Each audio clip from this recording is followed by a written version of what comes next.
Electronic music tutorial. It's episode 146 and I keep on making music. Oh no, wait, this time I'm not actually making music. I will master a track with you guys. I did a few episodes of that. You guys had a lot of interest. I think it's a very interesting topic to approach.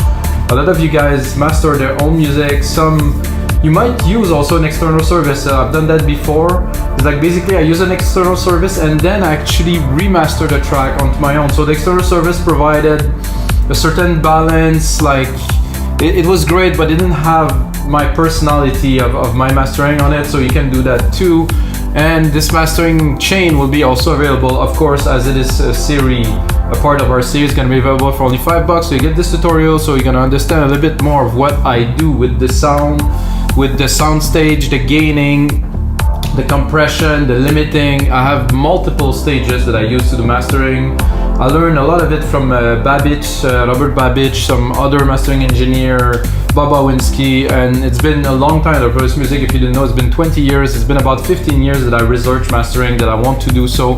And I created this mastering chain that I keep on updating. And actually, today I will use for the first time the Logic Pro X equalizer. So they did replicas of equalizers that are the APIs that are, I think one of them is actually based on the EMI, so the one that is at Abbey Road, and it's what I'm going to use to start the change. First I'm going to do some gain and then I will do that. So let's get started, guys. What I am mastering today is a deep progressive track that I compose, arrange and mix into those episodes. So it's actually episode 135 is where I arrange this track and I mix it. So as you can see here, I have a lot of headroom for everything, so I'm going to listen to it with you guys just a little bit. I'm going to skip through.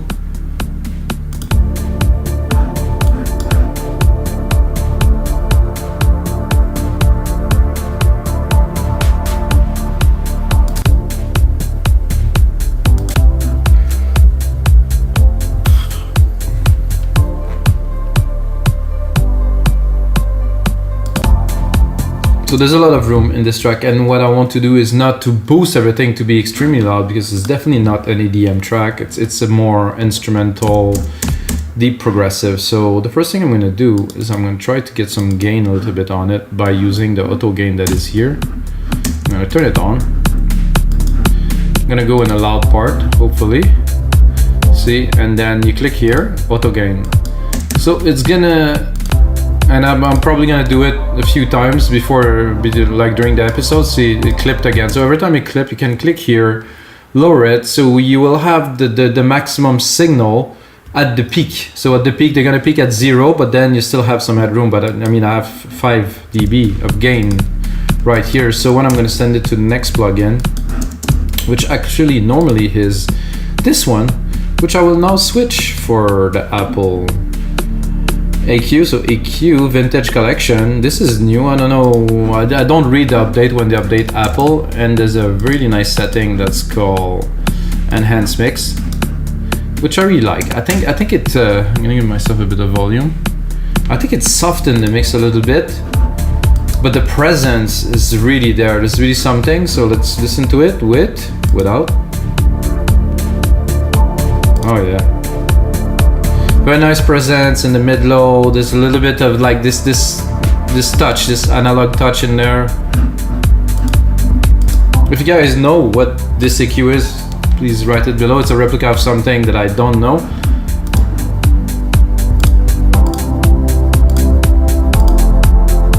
I was thinking about using something else actually earlier, but now that I put this one on. So I use a lot of replicas of analog gear to master my track. Like this Rec EQ is actually a Renaissance EQ, so no, like a replica of an old EQ, but you know, with today's kind of parameters. Then I'm gonna go into an L2 just to shave the top. So if I have some peaks in the track, I will shave them here with this L2. See, I can really, I don't want to bring necessarily the volume up, but I just want to just shave the peaks, I should say. So so I'm just raising the volume a little bit, nothing extraordinary. You can see it here. We started at minus 25 LUFS and we're already at minus 12. So there's definitely some gaining happening. Then I have a wonderful LINMB multiband processor here. So I'm gonna take a part of the track that has most of the element that I can take as a reference to adjust.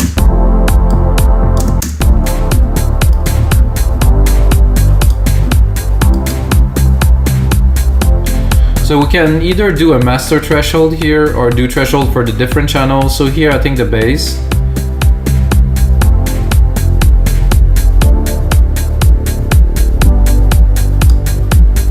And I can peak. If I want more kick, I want a bit less kick.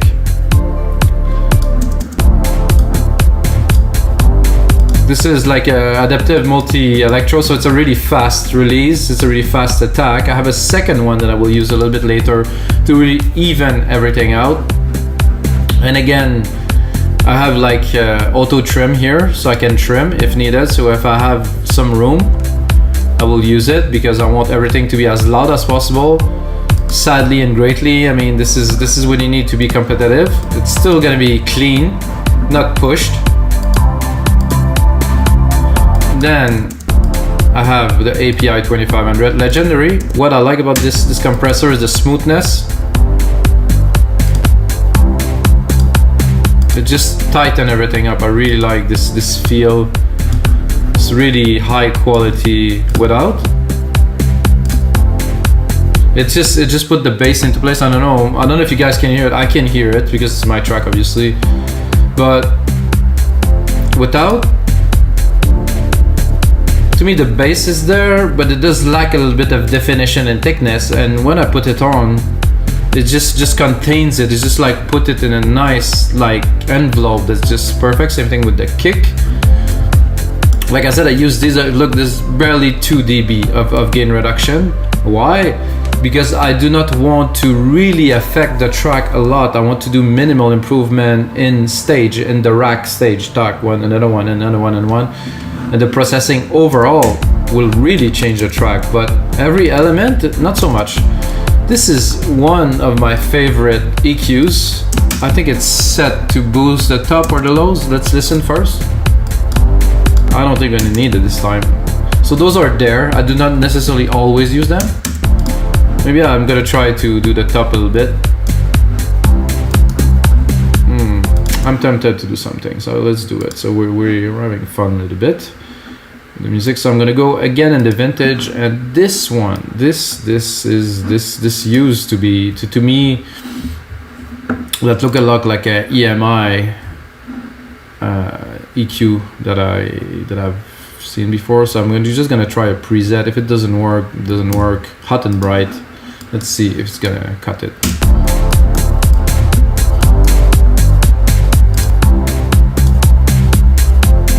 No, it's too much. So you see, if you had some signal processing with already some character, you cannot just add so much in a row because it just doesn't work.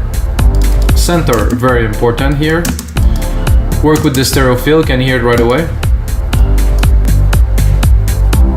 Can even push it. So with this, I'm actually able to get more volume, or at least the feeling of more volume, because I decide to send it a bit more to the side and the center, and then after that I will compress it more. I like the bass, the way so the lows are more toward the center, not completely in the center, but toward the center. The high are more toward the side, so it gives like a spatial presence in the sides. Let's listen to a part here.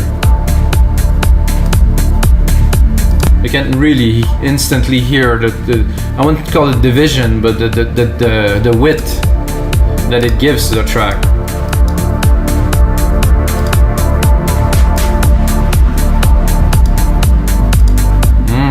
Loving this. A tape, again, I'm gonna give it a try.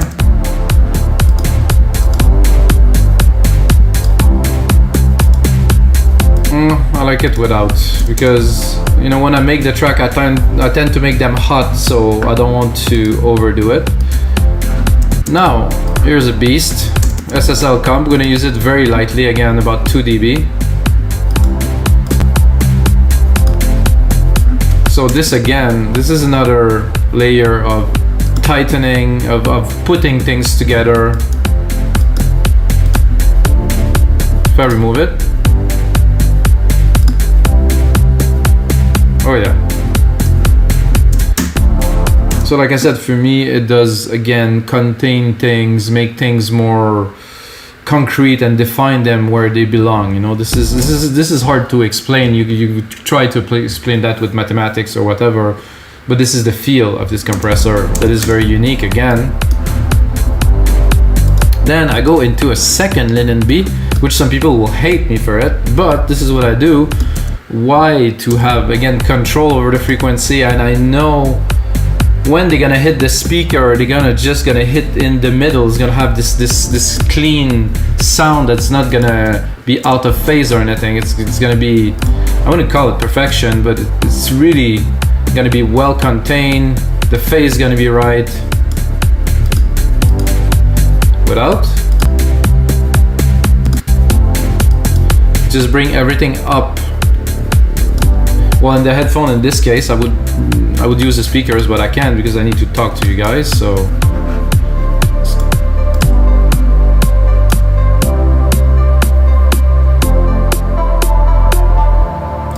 I do know that some engineer master the breakdown separately. I think for pop music could have some merit to have some different part mastered differently and then do a final master on top. For me, it has to flow, so it has to be the same all the way through.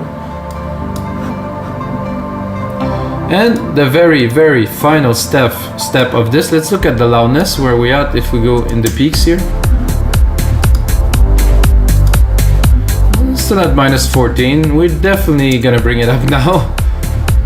My goal, let's do the Apple standard. I think it's -12, -9, -12. I definitely need some loudness. Why? Because I don't want this track to sound weak in comparison to others. When the DJs, let's say, browse Beatport, that doesn't really apply on iTunes. But when the DJs browse Beatport, if your track sound like it's weak because they have to crank up the volume, then you know it's a bit of a drawback. So it's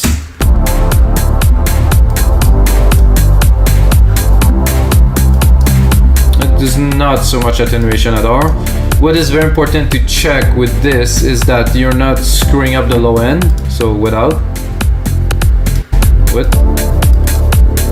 So it does an excellent job in the high, the mid highs, you know, the mid lows not so much, and then the low end, it just this tend to destroy. I can give you an example. If I do this, I will pull both at the same time. You're gonna hear it at some points.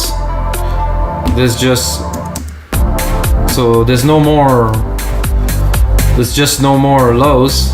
And as I go up, oh, the low reappear. Oh, now it's almost normal. So I will give it a bit more to really give the space for the track to breathe. I don't know what's happening. This doesn't work here.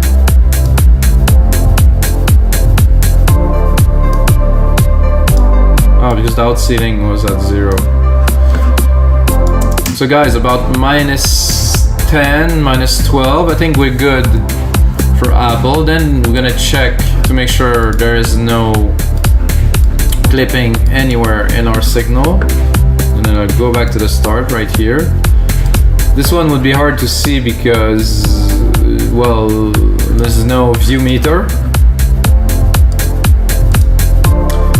And in the digital domain, you can really easily go, depending on the plugin, but you can go 8 to 10 dB over because you do have the headroom to do so. They put a 0 fixed point just as a reference so people are not blowing up, but there's still, you know, like I said, 8 to 10 dB of gain, even knowing that at 96K, I think the dynamic range is something like 108 dB.